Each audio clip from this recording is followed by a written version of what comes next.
Spencer Rubin is pursuing his dream of becoming a professional oboist by attending Juilliard.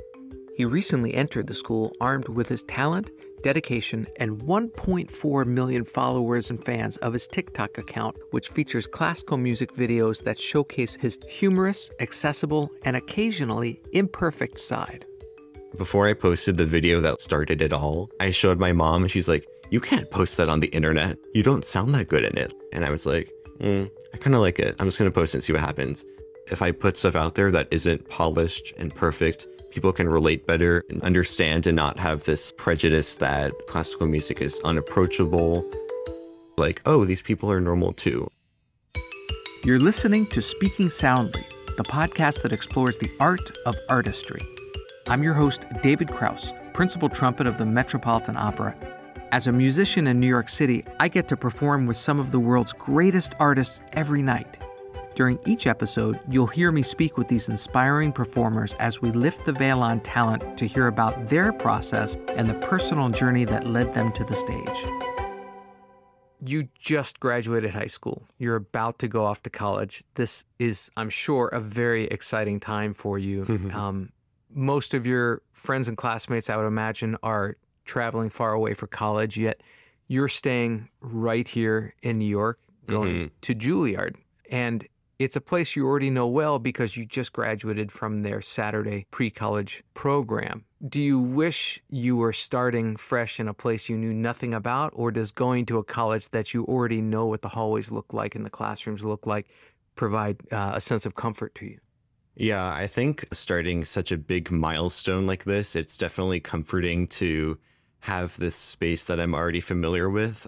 Just in general, something that is always the most worrisome to me is the logistics of something. And it's like more than the people. So the fact that I know which rooms are where and where to go for all my classes, I think will be super comforting and nice. I know that transition very well because I'm also from Long Island, and I also went to pre-college before going to Juilliard as a college freshman. The only difference is when I entered as a freshman, I had like 2 friends.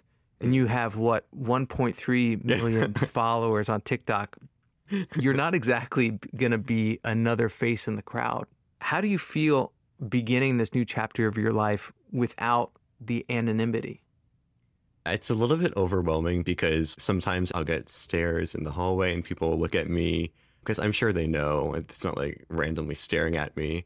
But I'm excited because I think that'll get past those awkward icebreakers in the beginning. People like will already know my name. Like I probably won't know theirs, but it'll be something to be like, "Oh, you're Spencer, right?" And I'll be like, "Yeah." And so you've already practiced the interaction.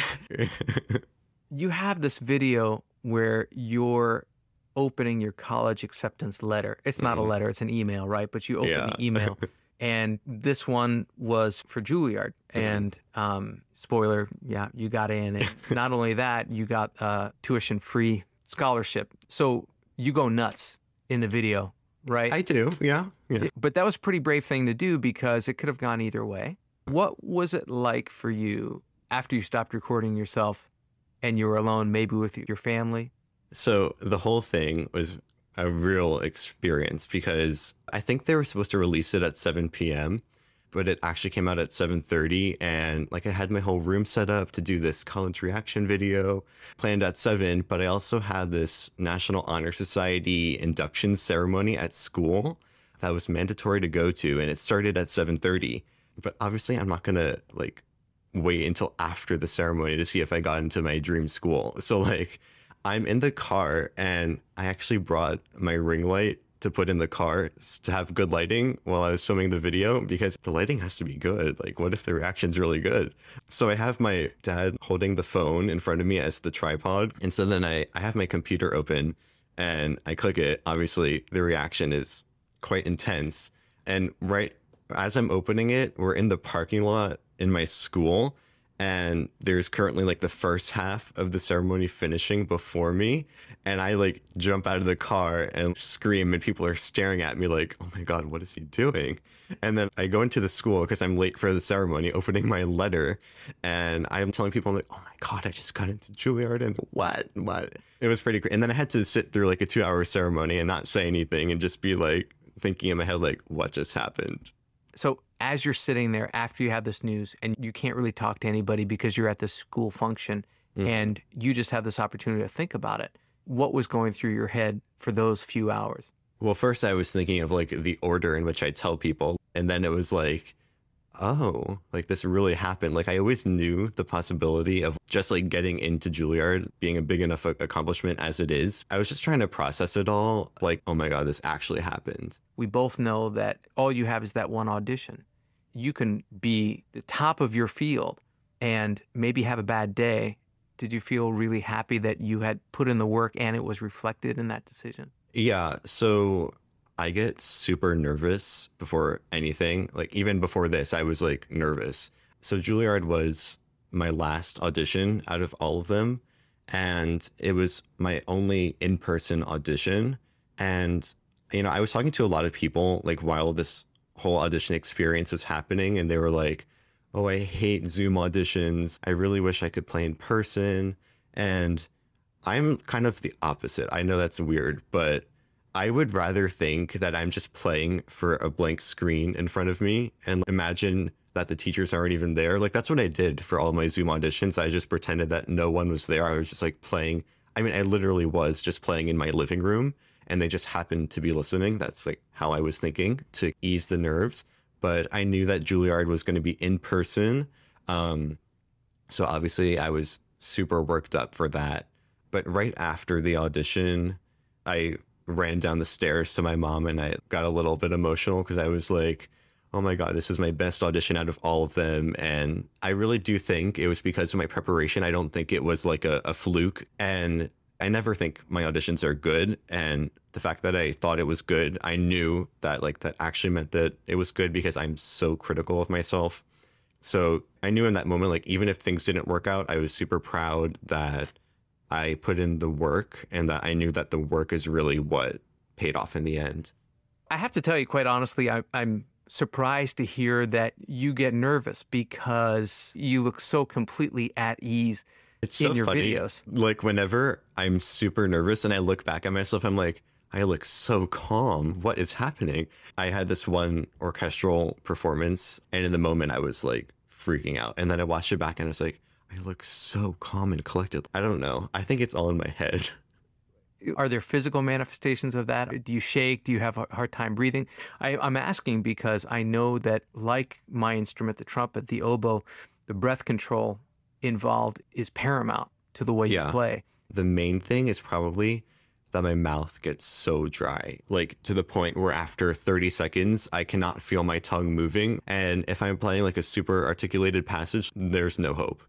Like it better be at the end of the piece when I'm over the nerves because my mouth will be so dry, like there's no moisture. So I have to like bite my tongue to generate any saliva or anything. But usually after like 5 or 10 minutes, I'm pretty like in the zone and it'll get back to normal. But I still haven't found a solution for the dry mouth. So I have one.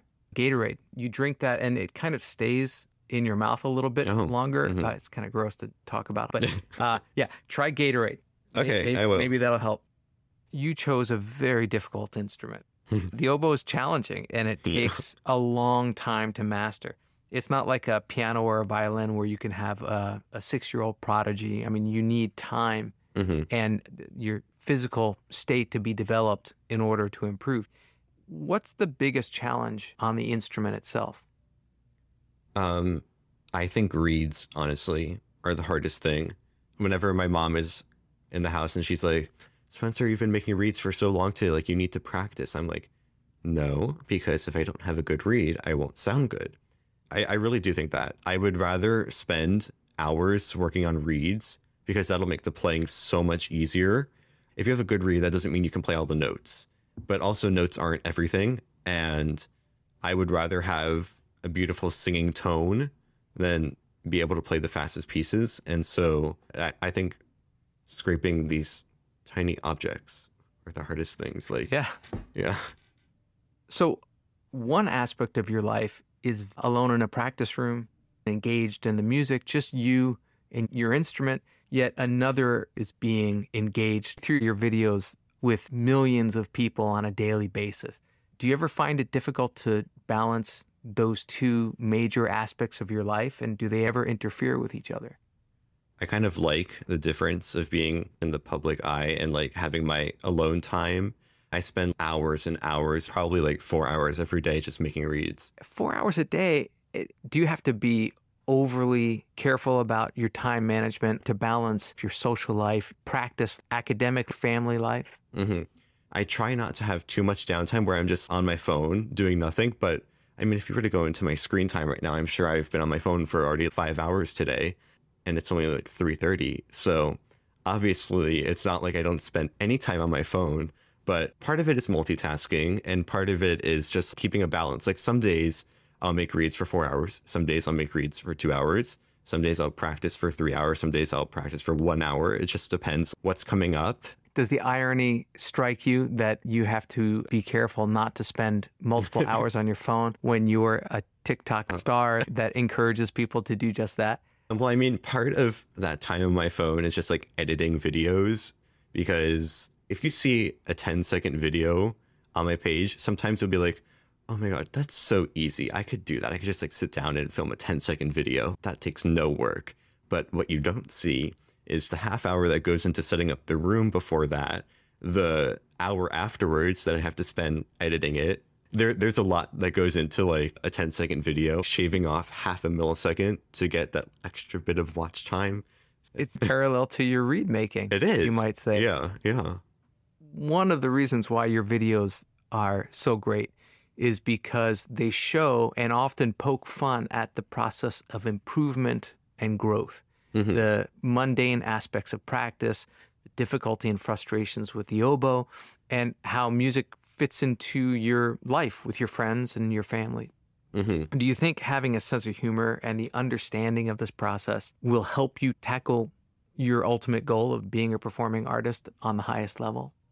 Yeah, I think with my social media content, making it relatable for people to understand and not have this prejudice that, oh, classical music is really fancy and it's unapproachable.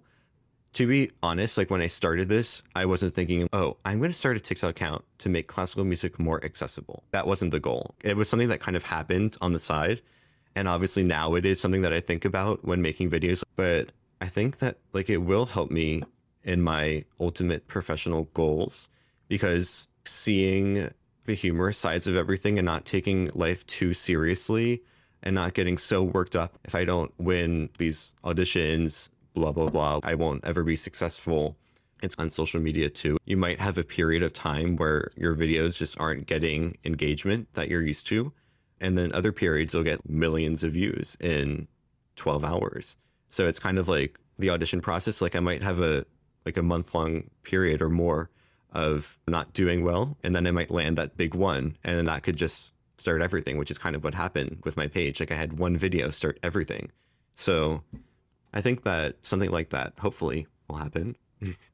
So many kids your age living their lives on social media can be a dangerous thing and oftentimes paralyzing. Yeah. Yet you seem to be empowered by it. Do you ever fear that you might get sucked down that rabbit hole? Yeah, that is something that I think about. In order to help that, I only film in one day, like 10 videos in one sitting.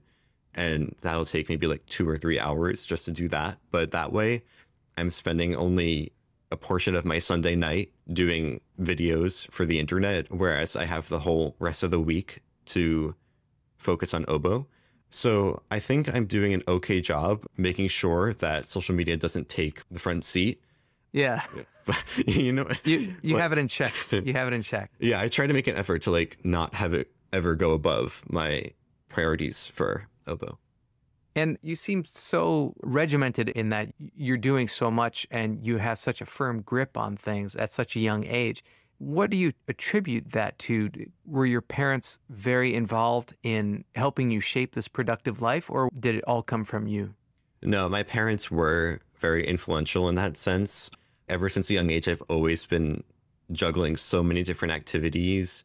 I would go to 8-hour swim meets on the weekend and then come home and have to practice because I spent my whole day doing these swim meets. But my mom is like the definition of organized. She loves those shows on Netflix where it's like organizing your closet, and everything in my house and in my room is super organized, like there for a reason. I don't have anything that like doesn't add value to my life. I think the fact that I'm a minimalist also helps. I can't have distraction. The first thing I do when I get home is make my bed, because I think a clean environment will promote a clean mindset. And I think that having a clean mindset will really help with the activities that you want to do and accomplish. I mean, I have like... Can I adopt you? Yeah, Like, sure. That's like every parent's wish. Thank you. But your videos, many of them destigmatize what it is to be a classical musician. They show you not being perfect all the time. They show you having fun and the human side, often in a very funny way, of you doing something at a very high level, or at least trying to. Do you think this helps people better relate to classical music in general? I think it does. I mean, like from posting blooper reels to having me say things that I wouldn't say to my teacher. It's funny because before I posted the video that like started it all, I showed my mom and she's like, "You can't post that on the internet. You don't sound that good in it. Don't do that." And I let it sit in my head in my drafts for a day. And I was like, I kind of like it. I'm just going to post it and see what happens.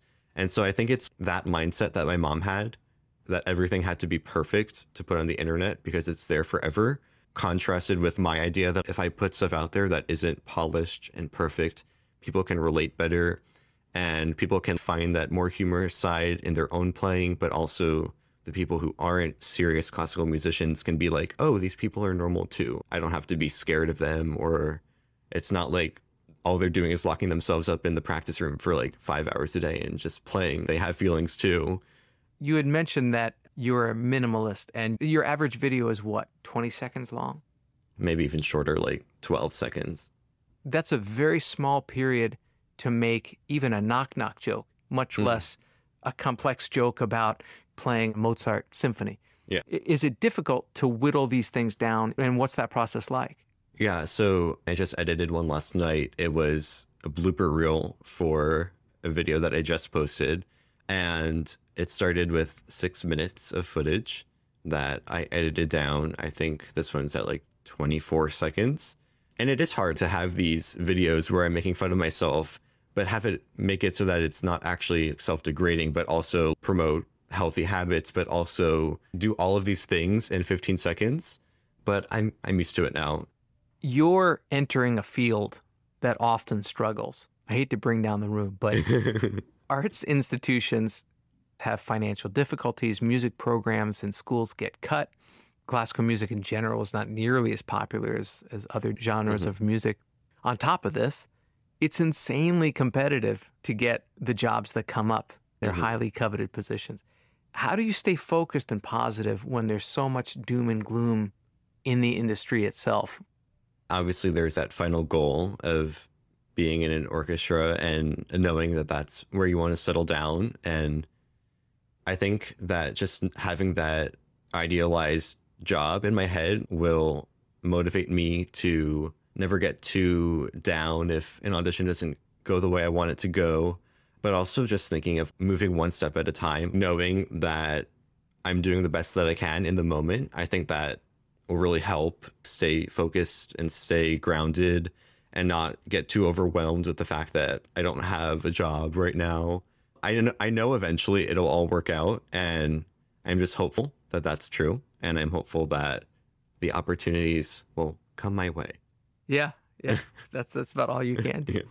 So obviously through your videos, you have a good idea of what your generation likes and how to keep their attention.